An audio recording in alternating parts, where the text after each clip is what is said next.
Good morning. How is everybody today? It's January 6th, 2026. Woohoo! Time flies. When you're having fun, that's right. It's good to see everybody's faces this morning. We are alive. Life is good. Any day we get out of bed is a good day, and here we are. So, all right. I will let you know what's going on for the week, and then, per usual, I will hand it over to Jeff. So today we have Henry Berman here. Kind of an interesting, provocative talk at 10 a.m. in Marion Hall. It's titled Lebanon Hopes for a More Stable Future. In the 1980s, Lebanon was the epitome of a failed state, riddled with sectarian hatred, car bombs, political assassinations, and foreign interference. The violent climate was encapsulated by a horrific attack that murdered 241 U.S. Marines in 1983. With recent weakening of Hezbollah, does the country now have a golden opportunity for a positive political reset towards stability and peace? So that is going to be an interesting topic if you're available. 10 a.m. up in Marion Hall. 1 p.m. is our open art studio. Tomorrow is the 7th, and at 1 p.m. we have our recorded TED Talks on 991, and those topics are 3 ways to stop obsessing over that text, how flipping your perspective can change your life, and why is knowledge getting so expensive? 1:30 we have 500, and 3 p.m. is alterations. If you are a new resident here, you would sign up for the alterations by my office. There's a book over there with a section that's labeled alterations, and you can sign up with our fabulous Alice to get your alterations done. 7 p.m. is bingo. And let's see what else we have here. Thursday the 8th, 9/11, we have our recorded coffee chats on 991. 2:30 is board games. 9:30, our excursion departs to the Minnesota Orchestra. I have typed up the ladies' luncheon. I just want to let you know, if you are a new resident or you're not quite sure about the rules here, so it's numbered 1 through 21, and then after 21, or sometimes it's 15, kind of pending on how many tickets are available, etc., per the excursion. It's after then you are on the wait list.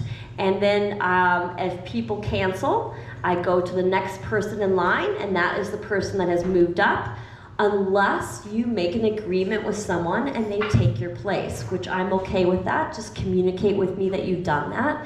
So instead of, if you see someone's name crossed out in, let's say, number 1, Sally Sue, they cross themselves out because they're not able to make it.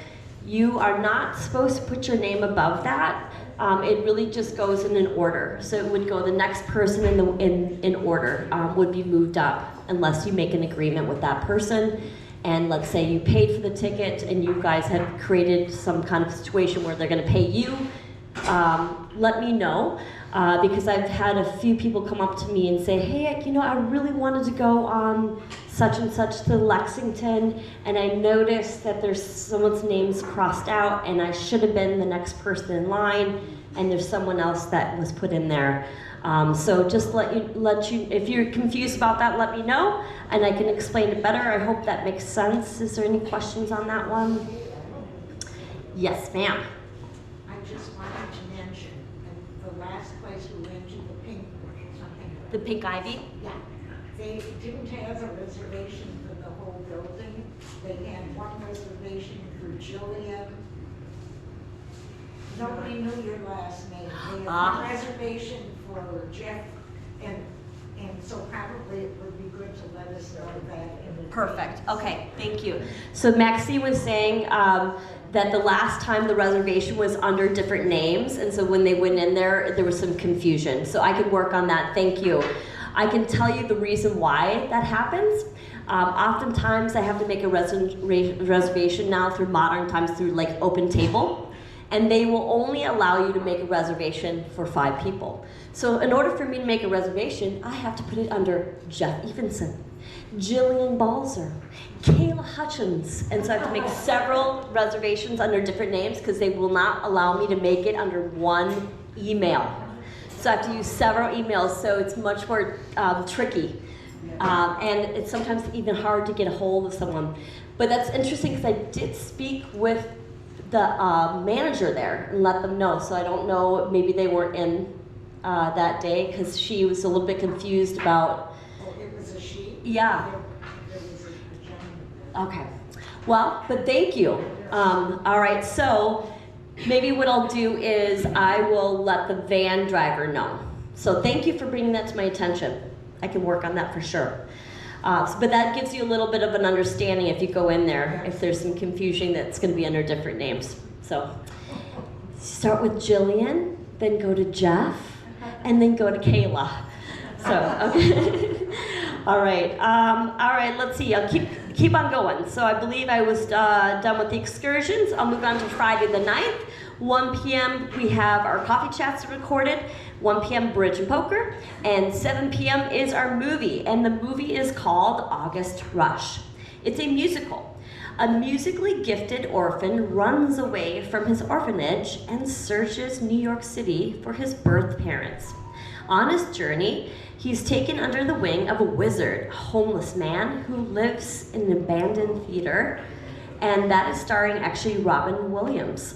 So that is the movie. Out of curiosity, did anyone attend the movie last Friday in here? How did it go? Did it continue? Did it halt? It continued. It didn't stop. Yay! Okay, that's good. Okay, Jeff and I were brainstorming. It was mostly Jeff, but we think it might have been because we were watching The Sound of Music and it kept on stopping, and I was afraid that was going to happen again, and I think it might have been the filter. So overheating, and so it was a mechanism that would stop the movie. So I think we might be onto something. So that's good. It was a long movie too. Okay. All right. Saturday the 10th, 8 a.m. men's breakfast. 2 p.m. weaving project. 7 p.m. is bingo on Saturday. Monday the 12th, 1 p.m. we have knit and chat. 7 p.m. 500 and point players as well next Monday. Any comments or questions? Okay, all right, I'll hand it over to Jeff. Oh wait, did someone else? Did you say single on Saturday? No weaving project and bingo on Saturday. And okay, and then next Monday, 500 and point players at 7. Yeah, so I don't think there's a sing-along. I'm not aware of one, so alrighty, I'll hand it over to Jeff. Good morning, folks. Good morning. The roads are not bad around here. I'm your traffic girl today. Pat Sangren, Okie Doke, wanted me to remind everyone that she is got a football board for the playoffs. And you'll be able to participate in every round. There are 4 rounds, and cost is $5. So see her if you're interested. 991 is out of commission right now, right? Yes. Okay. Jill and I were talking a little bit before coffee chats, and I was explaining what it's like to get old to her. Trust me, folks, I know. No, you don't. No, you don't. I know. I think I know the value of exercise. And it's not what I thought exercise was, where you're in there lifting weights and getting all buff. Look at me. No. It's out staying flexible so that if you fall, you can get up. And so I'm working on that, but more so I've got that in front of me. And then what I also have is technology passing me by at about 150 miles an hour.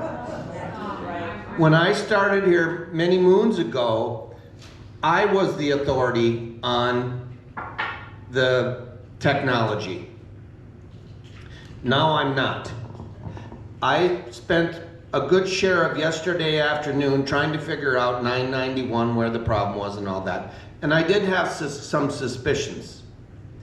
And Simon came in, and I shared my suspicions with him, and he went and got a part from another part of the building of that very system and came back and tested it in my office. Pure genius. Maybe not genius, but just an absolute common sense way to test it. And it did, by the way, confirm my suspicion, but I'm also a cheapskate. I wasn't going to spend any money until I knew for sure. But he found out that what it was, we've ordered the part. If our diagnosis is correct, the part will be here tomorrow, and I think I can install it. If I can't, Simon will do it on Thursday. So usually what happens is I'll do it incorrectly on Wednesday and he'll do it correctly on Thursday. Joanne Cox. You got to remember that he's young. He is young. That was my point exactly. And we have to get the young to help us. Yes. Well, we have to turn the reins over to the young. Yes. Yes. So don't leave. Yeah. No, I have to turn the reins over. Speaking of common sense, we're getting new heat in that register and that register on the wall. And so it will be warmer down here when it gets really cold. And one of the problems with working on those is there's hot water that flows through those, right? So there's pipes. So you've got to find a valve that you can shut off the hot water. And I was talking to the plumber, and I said, he said, oh, I go, are you all ready to go? Do you know where everything is? Are you set? Because he's got to find breakers, he's got to find valves, all these things before he can take it apart. He goes, yep, I got everything. I found the valve this morning. I go, how do you know you found the valve? He goes, well, the pipe is cool. It's that simple. If it wasn't the valve, the pipe would still be hot. So. Don't you have a blueprint of all the... Blueprints? We do, but We don't know how to read. no. I guess sometimes we use the blueprints. Other times, it would take a long time to find them probably. Although they are all centrally located on the second floor in the west building. We have a closet labeled blueprints. That's why you have people like Linda Cook around. Because when Jeff Evenson was in charge, there were some blueprints on the 8th floor, some on the 4th. And we got her, and she goes, Jeff, why don't you just let me take care of the blueprints? Fine. A couple weeks later, all of a sudden we have a closet. They're all perfectly organized until I go in there looking for something. And so, that's good. That is all I have. Does anyone have any questions on anything? No? Birthdays. On the 8th, Tim Garrett and Joan Moshe. On the 12th, Sandy Lear. And that is it for we have an anniversary. Stanley and Diane Coombs on January 7th. Speaking of Stanley, how many of you have taken a look at his photos?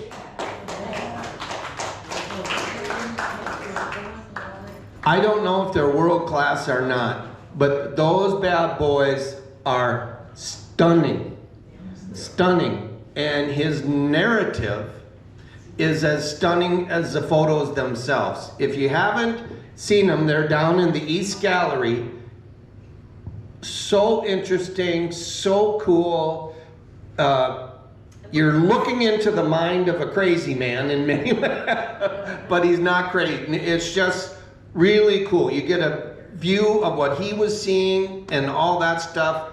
Did you have something to add, Jillian? Yeah, he actually was, and I'm gonna not say this very intelligent, I don't remember the title of it. He actually, one of his pieces was accepted in an exhibition at the Hopkins Community Center. So that will be an excursion that we're gonna go to next month, so that we can go look at all of the art there and then have lunch. So just to let you know, that's on the agenda. And what that is a reminder for too, if any of you have a passion that you feel could be on display, let us know. And we'll put it up. Okay? So, that's all I have. Let's sing happy birthday to our neighbors, friends. Happy birthday to you. Happy birthday to you. Happy birthday, dear friends. Happy birthday to you. And many more. Have a good week, everybody.